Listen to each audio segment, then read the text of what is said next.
اللہ تعالیٰ نے قرآن حکیم میں ارشاد فرمایا کہ افحسبتم انما خلقناکم عبثا وانکم الینا لا ترجعون، فرمایا کیا تم یہ گمان کرتے ہو کہ ہم نے تمہیں بیکار پیدا کیا ہے، اور کیا تم یہ سمجھتے ہو کہ تمہیں پلٹ کر ہماری طرف نہیں آنا؟ اللہ تبارک و تعالیٰ نے جو چیز بھی پیدا کی، جہاں بھی پیدا کی، بڑی حکمتوں کے تقاضوں کے تحت پیدا کی۔ میں کسی شخص سے بیزار نہیں ہو سکتا، کیونکہ ایک ذرہ بھی تو بیکار نہیں ہو سکتا۔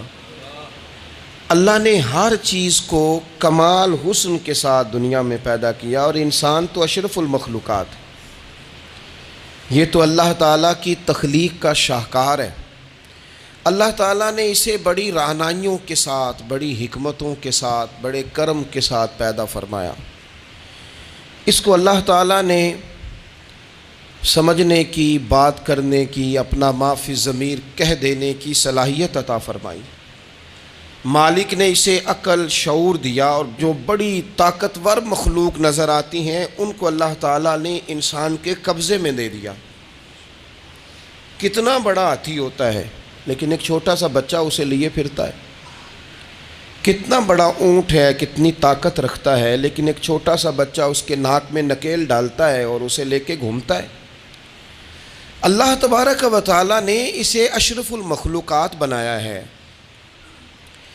اتنے اتنے بڑے جہاز ایک انسان کے قبضے میں دے دیے ہیں۔ وہ جب چاہتا ہے جہاز اڑتا ہے، جب چاہتا ہے اسے زمین پہ اتار لیتا ہے۔ اللہ کی دی ہوئی طاقت سے ملکوں کو سر کرنا، بڑی بڑی ٹیکنالوجی کو ایجاد کرنا خدا نے اپنی توفیق سے اسے عطا کیا۔ اور پھر اگر وہ مسلمان ہے، پھر اگر وہ حضور کا غلام ہے، تو پھر تو فرمایا کنتم خیر امت اخرجت للناس، انسان ساری مخلوق میں افضل ہیں، اور میرے محبوب کا کلمہ پڑھنے والے سارے انسانوں میں سب سے افضل ہیں۔ ان کو اللہ نے اور زیادہ فضیلتوں سے، برکتوں سے مالا مال کیا۔ یہ وہ مخلوق ہے، یہ وہ لوگ ہیں، یہ وہ امت ہے کہ جو صرف ارادہ کرتی ہے نیکی کا، کرتی نہیں، ارادہ کرتی ہے تو اللہ نیکی کرنے کا اجر عطا فرما بھی دیتا ہے۔ یہ ابھی پلان کرتی ہے کہ میں یہ کام کروں گا تو رب اس کا ثواب شروع بھی فرما دیتا ہے، لیکن پتہ نہیں کیا ہو گیا ہے لوگوں کو، نیکی کے ارادے کرنے ہی چھوڑتے جا رہے ہیں، نیکی کی منصوبہ بندی کرنی ہی چھوڑ دی ہے، خیر کے لیے پلان کرنا ہی چھوڑ دیا ہے۔ بہت سارا وقت بیکار گزرتا ہے، بہت سارا وقت چوراہے پہ گزر گیا، بہت سارا وقت گپوں میں گزر گیا، عمرے دراز مانگ کے لائے تھے 4 دن، 2 آرزو میں کٹ گئے، 2 انتظار میں۔ ایک ڈھیر سارا طبقہ ہے جس سے پوچھتے ہیں کیا کر رہے ہو، وہ کہتے ہیں بس کچھ بھی نہیں، ٹائم پاس کر رہا ہوں۔ تو میں کہتا ہوں یار اتنا فالتو ٹائم کہاں سے آیا جسے پاس کرنا پڑا؟ میں بور ہو رہا ہوں، تو میں کہتا ہوں بور ہونے کے لیے وقت کہاں سے لیا آپ نے؟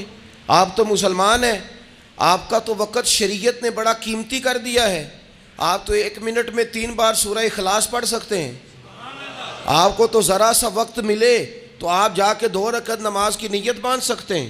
آپ کو تو تھوڑا سا وقت ملے تو آپ کے تو نبی پاک علیہ السلام نے یہاں تک ہماری تربیت کر دی، ہمارے حضور فرمانے لگے تم کانٹا اٹھا سکتے ہو نا گلی سے، تو وہی اٹھا دینا، اس پر بھی رب صدقے کا ثواب عطا کرے گا۔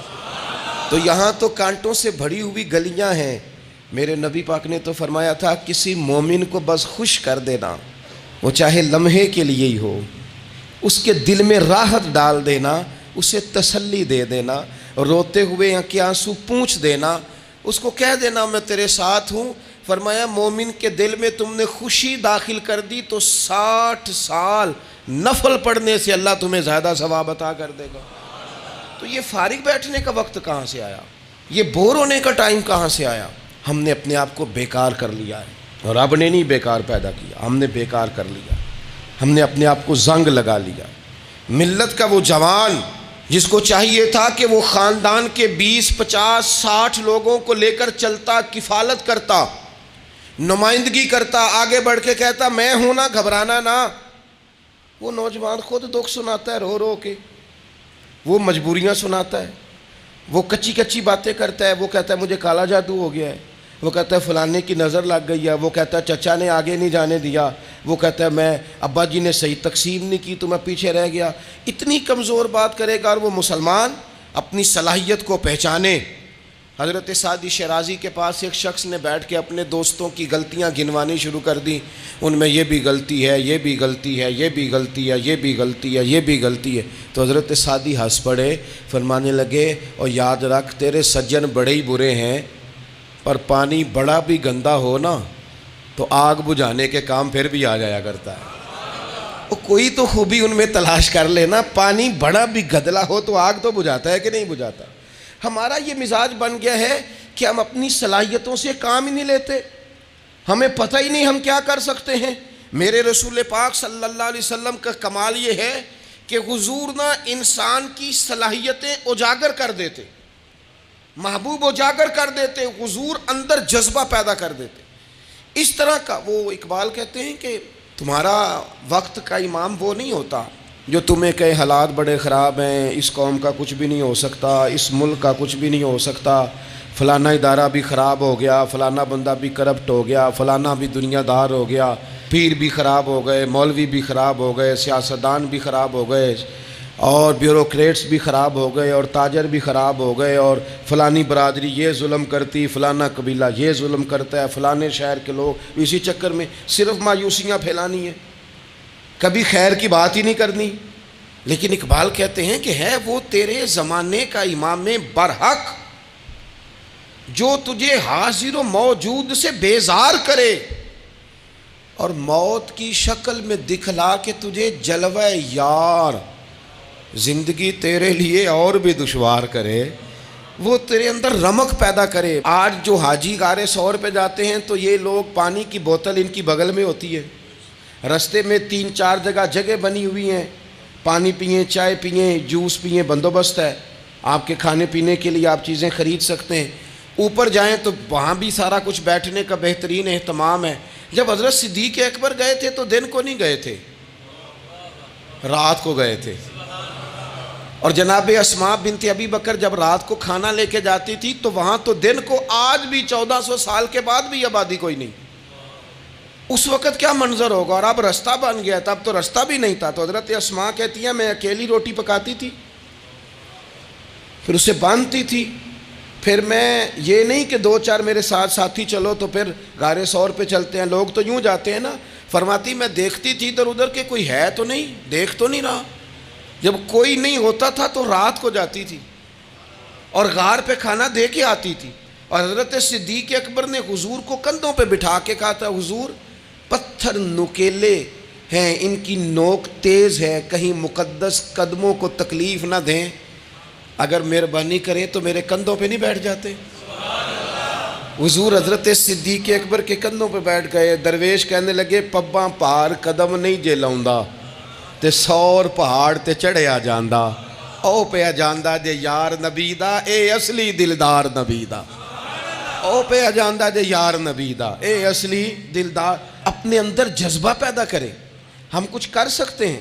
غریب ساری زندگی دکھ ہی سنائے گا کہ میں غریب ہوں، اس نے محنت کب کرنی ہے، جد و جہد کب کرنی ہے، اس نے آگے کب پڑھنا ہے، وہ کب تک یہ کام کرے گا۔ اپنی زندگی کے اندر شعور پیدا کریں اور اپنی صلاحیت سے کوئی نفع لیں۔ آپ کیا کر سکتے ہیں زندگی میں؟ میں نے کہا کچھ نہیں کر سکتے، گلی سے روڑا تو اٹھا سکتے ہیں کہ نہیں؟ کچھ انقلاب اپنے مزاج میں پیدا کریں، کچھ تبدیلی پیدا کریں۔ اس کے لیے سب سے زیادہ ضروری یہ ہے کہ ہم اپنے اندر اخلاقی تبدیلی لانے میں کامیاب ہو جائیں۔ کائنات میں ایک قوم وہ سمجھتی ہے جن کا اخلاق سنور جاتا ہے، اور جو لوگ اپنے اندر اخلاقی تبدیلی نہیں نہ لاتے، آپ دیکھیں نبی پاک علیہ السلام کا انقلاب کس طرح کا ہے۔ عرب کے لوگ سمجھتے تھے کہ معاف کرنا بزدلی ہے، صبر کرنا بزدلی ہے۔ وہ کہتے تھے یہ کیا بات ہوئی، ہمارا دشمن کیا سمجھے گا کہ بزدل ہے، انہوں نے معاف کر دیا ہے۔ وہ کہتے تھے معاف کر دیں تو کمزور پڑ جائیں گے، سامنے والا کہے گا کہ ان کے پلے کچھ نہیں، معاف کر دیا۔ اور ہمارے زمانے میں آج معاف کمزور آدمی کرتا ہے، طاقتور آدمی معاف نہیں کرتا۔ وہ جس کے پاس طاقت نہیں ہوتی وہ کہتا ہے ٹھیک ہے میں نے اللہ پہ چھوڑ دیا، حالانکہ اس نے بھی اچھا کیا، پر کمال تو یہ ہے کہ تیرے پاس ساری طاقت ہو پھر بھی تو فیصلہ اللہ پہ چھوڑے۔ اور حضرت موسیٰ کلیم اللہ علیہ السلام نے عرض کیا تھا مالک تیرے بندوں میں تیری نظر میں معزز کون ہے؟ تو رب کریم نے فرمایا میرے کلیم جس کے پاس بدلہ لینے کی طاقت ہو پھر بھی معاف کر دے وہ رب کی نظر میں بڑی عزت والا ہے۔ عرب کے لوگ سمجھتے تھے یہ بزدلی ہے کہ میں معاف کر دوں، لیکن حضور نے ان کو اخلاقی طور پہ بدل دیا، اور نبی پاک نے فرمایا معاف کرنا بزدلی نہیں، یہ تو اعلیٰ ظرفی ہے۔ تو پھر کس طرح بھلا معافی ان کو ہوئی؟ فتح مکہ کے دن حضور نے اس طرح نہیں معاف کیا کہ پہلے ہمارے ہاں بھی لوگ معاف کرتے ہیں تو ہم پتہ کس طرح معاف کرتے ہیں، پہلے ساری اس کی زیادتیاں گنواتے ہیں۔ پتہ ہے نا تو نے اس وقت کیا کہا تھا، یاد ہے نا تو بڑی ڈینگے مارتا تھا، یاد ہے نا تو بڑی بڑھ کے مارتا تھا۔ عرب کے لوگ سارے سامنے کھڑے ہیں، پتہ کون کون ہیں؟ اکرمہ بن ابو جہل آخری دن تک لڑے، ابو سفیان آخری دن تک لڑے، سارے لوگ سامنے کھڑے، کچھ بھاگ گئے ہیں جان بچا رہے ہیں۔ حضور نے کیا فرمایا؟ فرمایا پتہ تمہارے ساتھ آج سلوک کیا کرنا ہے؟ یا رسول اللہ بتائیے۔ تو نبی پاک نے فرمایا وہی کرنا ہے جو جناب یوسف نے بھائیوں کے ساتھ کیا تھا، بات ہی کوئی نہیں کرنی، پچھلا قصہ چھیڑنا ہی نہیں، نہ کانٹے بچھانے کی بات کرنی ہے، نہ روڑے مارنے کی کرنی ہے، نہ بدر میں آنے کی کرنی ہے، نہ احد میں پتھر مار کے دانت شہید کرنے کی بات کرنی ہے، نہ خندق کی بات کرنی ہے، نہ خیبر کی کوئی بات۔ جاؤ نہ معاف کیا، بات ہی کوئی نہیں کرنی، معافی دے دی۔ ابو سفیان کہنے لگے حضور مجھے بھی معافی ہے۔ سونیا تیرے کرم پہ قربان جاؤں۔ میرے کریم فرمانے لگے تو قبیلے کا سردار ہے، مکہ شریف کے لوگ تجھے بڑا سمجھتے ہیں، دیکھ حضور معاف بھی کرتے ہیں اور عزت بھی دیتے ہیں۔ فرمایا جا میں نے تجھے معاف کیا، اور جو تیری حویلی میں آ کے پناہ لے لے گا میں اسے بھی معاف کر دوں گا، اسے بھی معافی مل جائے گی جو تیرے گھر آ جائے گا۔ اب تبدیلی آ گئی، وہ جو اندر کفر تھا وہ ٹوٹ گیا، انقلاب آ گیا۔ یہی ابو سفیان جو کل تک مخالفت میں لڑتے تھے، پھر یہ حضور کے ساتھ جنگوں میں جاتے، اور اس طرح جاتے کہ حضور گھوڑے پہ بیٹھے اور جناب ابو سفیان نے گھوڑے کی لگام تھامی ہے، ہر میدان میں گئے، ہر جگہ خدمت کی۔ اکرمہ بن ابو جہل کا پتر ہے، کوئی کسر نہیں چھوڑی اس نے، حد کر دی، ہر جگہ لڑا، ہر مقام پہ۔ لیکن فتح مکہ کے موقع پر یہ بھاگ گیا تھا، جان بچا کے چھپ گیا۔ اس کی بیوی آئی، آگے کہنے لگی سونیا میرے چھوٹے چھوٹے بچے ہیں، مجھے پتہ چلا ہے کہ میرے شوہر کے لیے آپ نے ڈیتھ وارنٹ جاری کر دیے ہیں کہ جہاں ملے مار دیا جائے، صحابہ نے یہ اعلان کیا ہے، وہ سخت مجرم ہے، اس کے لیے سخت آرڈر جاری کیا گیا ہے۔ تو کریم کیا فرمانے لگے؟ حضور فرمانے لگے تو کیا چاہتی ہے؟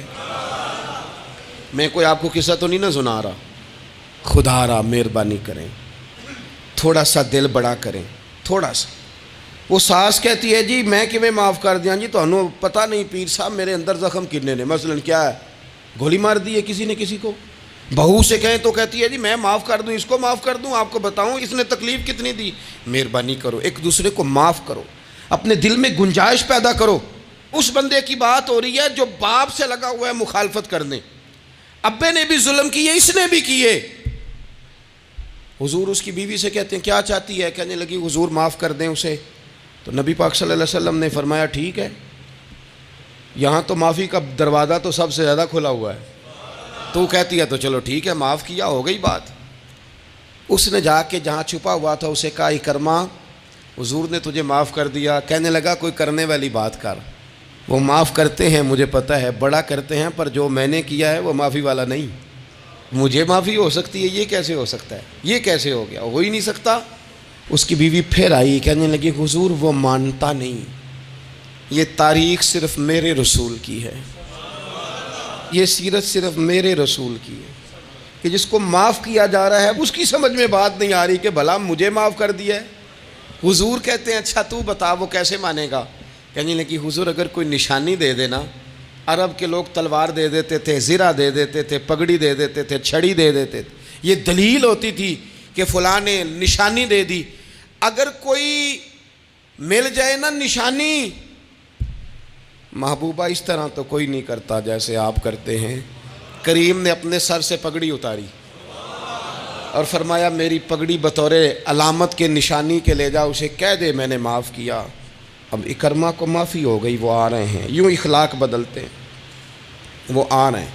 یہاں کوئی بڑا آدمی آئے نا تو پہلے اعلان ہوتا ہے فلاں بن فلاں صاحب آ رہے ہیں، اب ان کو دعوت دیتے ہیں، لیکن وہ اعلان چھوٹا کرتا ہے بڑے کے لیے. یہاں انوکھا باب ہے.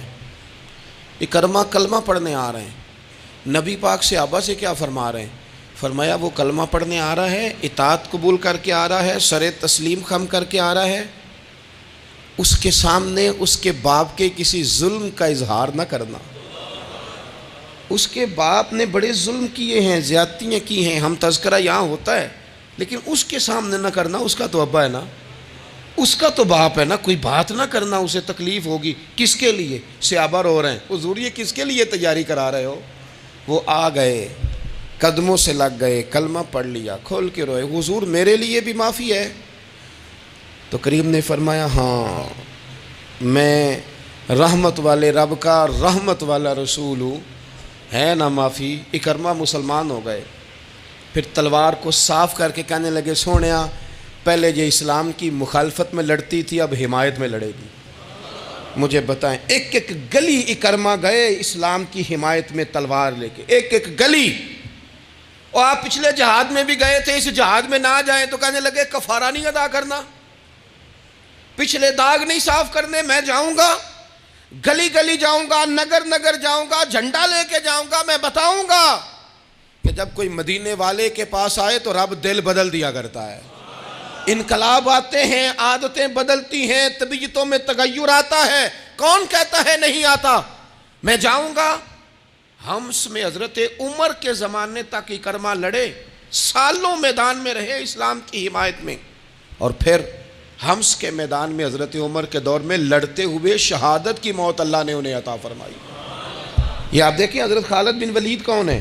کہنے لگے حضور میں تو بڑی شدت سے اسلام کے خلاف لڑتا تھا، میری غلطیاں بھی معاف ہو جائیں گی.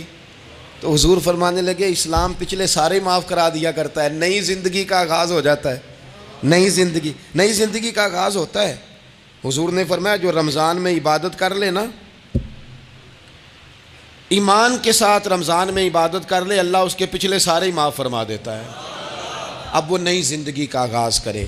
جس نے شب قدر پہ رو رو کے توبہ کی ہے وہ رمضان کے بعد کرپشن چھوڑ دے، جھوٹ چھوڑ دے، بددیانتی چھوڑ دے، دل دکھانا چھوڑ دے.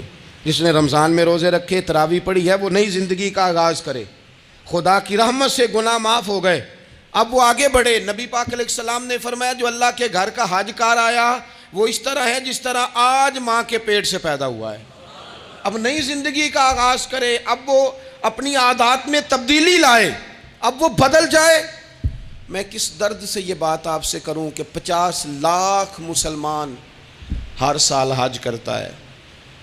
اگر 25 لاکھ کا کردار بھی ٹھیک ہو جائے تو سال کا 25 لاکھ با کردار مسلمان اگر دنیا کو دیا جائے تو بتائیے امت مسلمہ کا سر کتنا اونچا ہوگا. لیکن ہمارا حال وہی ہے کہ آج بھی کیتی جاندے ہو تے لہو بھی پیتی جاندے ہو، کھو کے مال یتیماں دا تے بھیج مسیتی جاندے ہو، پھٹ دلاں دے سیندے نہیں تے ٹوپیاں سیتی جاندے ہو، نفس تے چھری پھیر دے نہیں دمبے کیتی جاندے ہو، فرض پلائی بیٹھے ہو، نفلاں نیتی جاندے ہو، او دسو تے سی بلے شانو ایک ہی کیتی جاندے ہو. بات وہی ہے کہ کعبے گئے، مدینے گئے، کربلا گئے، جیسے گئے تھے گھوم پھر کے ویسے ہی آ گئے. کچھ تبدیلیاں اپنے مزاج میں لائیں، اپنی عادات میں لائیں. حضرت خالد بن ولید نے کہا حضور سارے گناہ معاف ہو گئے. فرمایا ہو گئے. حضرت خالد بن ولید نے پھر اپنی تلوار تھامی اور جناب خالد بن ولید پھر اس طرح میدانوں میں نکلے کہ نبی پاک نے فرمایا اب یہ خالد نہیں، یہ تو سیف اللہ ہے، یہ تو اللہ کی تلوار بن گیا ہے. اس جذبے سے، شوق سے اپنے مزاج کو تبدیل کر کے اس طرح میدان میں آئے. فرمایا اب یہ اللہ کی تلوار ہے. پورا وجود زخمی کرایا اور ساری زندگی اسلام کی حمایت میں تلوار چلائی. ہم بدل سکتے ہیں، تبدیلی آ سکتی ہے، ہمیں بدل جانا چاہیے. بہلول دانا سے کہا تھا ہارون رشید نے کہ مجھے کوئی نصیحت کر دے، میں بادشاہ ہوں، سخت دل ہو جاتا ہے کئی دفعہ. تو حضرت بہلول دانا کہنے لگے میں کیا نصیحت کروں، آپ کا باپ کہاں ہے؟ کہنے لگے قبرستان میں. کہا ایک بڑا بھائی بھی تھا، بڑا پیار کرتا ہے، سنا آپ سے، کہاں ہے؟ کہا قبرستان میں. تو کہا وہ ایک چچا زاد بھی آپ کے ساتھ میں نے دیکھا ہے. کہا وہ بھی قبرستان میں. یاد کرانا شروع کیا حضرت بہلول نے، فرمایا وہ ننہال والے، ددہال والے، وہ ماموں، وہ چاچو کا سب قبروں میں آخری جملہ کہا، فرمایا تیرا ایک پتر بھی تھا، چڑھتی جوانی تھی، قد اونچا تھا، رنگ گورا تھا۔ ہارون رشید رو پڑے، کہنے لگے حضور وہ بھی قبرستان میں؟ تو فرمایا جس نے اتنے جنازے پڑھے ہوں اسے میں نصیحت کروں؟ تیرا کیا خیال ہے، تو نے نہیں جانا؟ یارو ہم نے اپنے کئی کلاس فیلوں کے جنازے پڑھے ہیں، بڑا پیار تھا میرا اپنی دادی کے ساتھ، تو 97 میں وہ انتقال کر گئیں، دادا ابو چلے گئے، اماں جی چلی گئیں، ابا جی چلے گئے، نانا چلے گئے، پھپھا چلے گئے، دوست چلے گئے۔ یہاں پچھلے سال کئی سنگی تھے، اس سال نظر نہیں آتے، رخصت ہو گئے۔ او سنگیو، یہ تو ساری تیاری ہے، ہم نے بدلنا کب ہے؟ اب تو ہمارا بڑھاپا آنے کو ہے، اب تو بال سفید ہونے کو۔ تبدیلی کس وقت؟ اللہ تعالیٰ نے قرآن مجید فرقان حمید کے اندر فرمایا اللہ ولی الذین آمنوا یخرجہم من الظلمات الی النور۔ اللہ مومنوں کا ولی ہے، وہ انہیں اندھیروں سے نور کی طرف نکالتا ہے، وہ رستہ دکھاتا ہے۔ بار بار راہ کھلتی ہے ہمارے سامنے، پر ہم قبول کرنے کو تیار نہیں ہوتے۔ کچھ تبدیلی اب آ جائے، کچھ زبان میں مٹھاس آ جائے، کچھ ہمارے عمل میں پختگی آ جائے۔ ہم نہ بہت سارے کام لوگوں کو دیکھ کر کرتے ہیں، اس سے تھوڑی جان چھڑائی جائے۔ کچھ اپنے اندر جو قباہتیں ہیں، کچھ اپنے ساتھ جنگ کی جائے۔ نبی پاک علیہ السلام نے فرمایا افضل جہاد اپنے نفس سے لڑائی کرنا ہے، اپنے آپ کے ساتھ کچھ جد و جہد کی جائے، کچھ اپنے خلاف بھی چلا جائے۔ ساری زندگی دوسروں سے لڑتے، دوسروں پر اپنی غلطیوں کا بوجھ ڈالتے گزر گئی، کچھ اپنے نفس پر بھی۔ حضرت بایزید بستامی سے کسی نے کہا حضور میں نے اللہ تک جانا ہے، رستہ بتا دیں۔ فرمایا 2 قدم کا رستہ ہے۔ فرمایا 1 قدم اپنے نفس کی خواہش پہ رکھ لے تو دوسرا قدم تیرا رب تک پہنچ جائے گا۔ تو اپنے آپ کو کنٹرول نہیں نہ کرتا، اپنے آپ سے تو لڑ پہلے۔ اقبال کہتے ہیں ڈھونڈتا پھرتا ہوں اے اقبال اپنے آپ کو، آپ ہی گویا مسافر آپ ہی منزل ہوں میں۔ نبی پاک نہ تبدیلی کرتے۔ یہ جو لوگ کہتے ہیں نا کیسے بدلوں، تو حضور بدلنے ہی تو آئے ہیں، حضور بدلنے۔ حضرت مازن ایک صحابی ہیں، وہ کہتے ہیں میں بت کی پوجا کرتا تھا، امام بہقی نے لکھا ہے میں بت پوجتا تھا۔ ایک دن میرے بت کے اندر سے آواز آ گئی تو کب تک مجھے پوجے گا، مدینے میں تو حضور جلوہ فرما ہو گئے ہیں۔ کہتے ہیں 2 دفعہ 3 دفعہ بت مجھے پیغام دے رہا ہے کہ حضور کی طرف جاؤ، بت۔ کہتے ہیں میں وہاں سے چلا، حضور کی بارگاہ میں پہنچا تو نبی پاک علیہ السلام کی خدمت میں حاضر ہو کے میں نے عرض کی یا رسول اللہ کمال ہو گئی، لوگ بتوں کو پوجتے ہیں اور میرا بت کہہ رہا تھا جا کے حضور کا کلمہ پڑھ لے۔ او سکیاں کھجوراں اگا جام دے تے پتھراں تو کلمہ پڑھا جام دے۔ فرمایا وہ انہوں نے مجھے بت نے بھیجا ہے۔ حضرت مازن کہتے ہیں حضور کی بارگاہ میں آیا، نبی پاک نے کلمہ پڑھایا تو میں نے عرض کی حضور میرے اندر کچھ قباہتیں بھی ہیں، کسی کی چیز دیکھ کے میرا جی للچا جاتا ہے، میں چوری کر لیتا ہوں، بدکاری کا بھی مزاج ہے، شراب نوشی بھی ہو جاتی ہے۔ کہتے ہیں حضور نے میرے سینے پہ ہاتھ رکھا، میرے لیے دعا کر دی۔ آپ فرماتے ہیں گردن اونچی تھی کبھی نیچی نہیں ہوئی تھی، پر وہ کلمے کی کیا برکت آئی کہ ایسا سر جھکا کہ وہ جھکا ہی رہا، ایسی تبدیلی آئی کہ آ گئی، نفرت ہو گئی۔ کہتے ہیں حرام مال آتا ہے تو میری طبیعت پہ بوجھ بن جاتا ہے۔ میں اکثر دوستوں سے کہتا ہوں کہ ہمارے ہاں لوگوں کا عجیب مزاج ہے، وہ اپنا مائنڈ سیٹ کر لینا، کبھی ذہن بنا لینا یہ چیز حرام ہے تو وہ کبھی بھی حلق سے نیچے ہی نہ جائے۔ آپ گوشت کھا رہے ہوں اور بڑا اچھا پکا ہوا ہے، بہترین مسالہ جات لگے ہوئے ہیں، بہترین، آپ کھا رہے تھے گوشت، کوئی بندہ آپ کے کان میں آ کے کہہ دے صدقے کا ہے، اس کا منہ میں ذائقہ بدل جاتا ہے کہ نہیں؟ بھئی گوشت تو وہی ہے، یہ کیسے بدل گیا؟ کیونکہ آپ کے نا وہاں کمپیوٹر میں فٹ ہے کہ صدقہ میرے لیے درست۔ آپ وہ کہتے ہیں یہ تو فارم بن گیا، بھئی یہ کیا بن گیا؟ چلیں اس سے بھی آگے چلتے ہیں۔ آپ کھا رہے تھے گوشت اور بڑا لطف آ رہا تھا تو کسی نے کہہ دیا کہ یہ تو جانور ٹھیک ہی نہیں تھا، بیمار تھا یا حرام تھا، ذبح ہی نہیں کیا تھا، صحیح طور پر ایسے ہی اس کو پکا دیا، مر گیا تھا۔ تو اب تو یہ حال ہوتا ہے کہ الٹیاں شروع ہو جاتی ہیں۔ کیوں؟ اس لیے کہ نفیس طبیعت پر نہ صدقے کا گوشت فٹ ہوتا ہے نہ حرام فٹ ہوتا ہے، کیونکہ طبیعت نفیس ہے نا. بس اس بات کو سمجھ لیں، جس طرح حرام بکرا طبیعت پہ فٹ نہیں نہ ہوتا، اس طرح کروڑ حرام بھی طبیعت پہ فٹ نہیں ہونا چاہیے. 2 کروڑ بھی حرام آ جائے تو فٹ.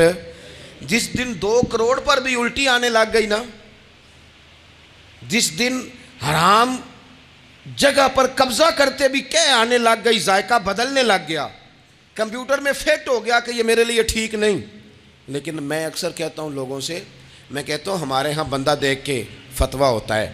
یہاں کوئی غریب عیسائی ہو نا، ماڑا بیچارہ گلی میں جھاڑو دے کے روٹی کماتا ہے، تو لوگ مسئلہ پوچھتے ہیں، کہتے ہیں مولوی صاحب سائنہ روٹی کھانی جائز ہے؟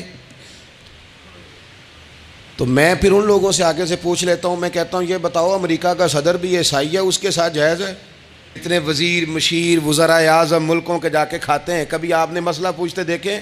وہاں تو جو مولوی مشیر بنے ہوئے وہ بھی بیٹھے ہوتے ہیں بیچ میں، وہ بھی بیٹھے ہوتے ہیں، اب بھی ان سے پوچھو. لیکن ہمارا مزاج یہ بن گیا ہے کہ غریب کے حق میں مسئلہ اور ہے اور امیر کا معاملہ ہے تو معاملہ اور اس سے نکلیں. یعنی اگر 5 روپے کسی کے گر جائیں تو وہ واپس کرنے بھی ضروری ہیں، اور 5 کروڑ گر جائیں تو وہ بھی. وہ ہمارے ایک دوست کہا کرتے ہیں کہ ایک صاحب تھے، ان کو نا بڑے قیمتی جوتے کا ایک پیر مل گیا کہیں سے گرا ہوا. انہوں نے وہ قیمتی پاؤں جوتے کا گرا ہوا اٹھایا اور وہ بندہ تلاش کرنے لگے کس کا گرا ہے.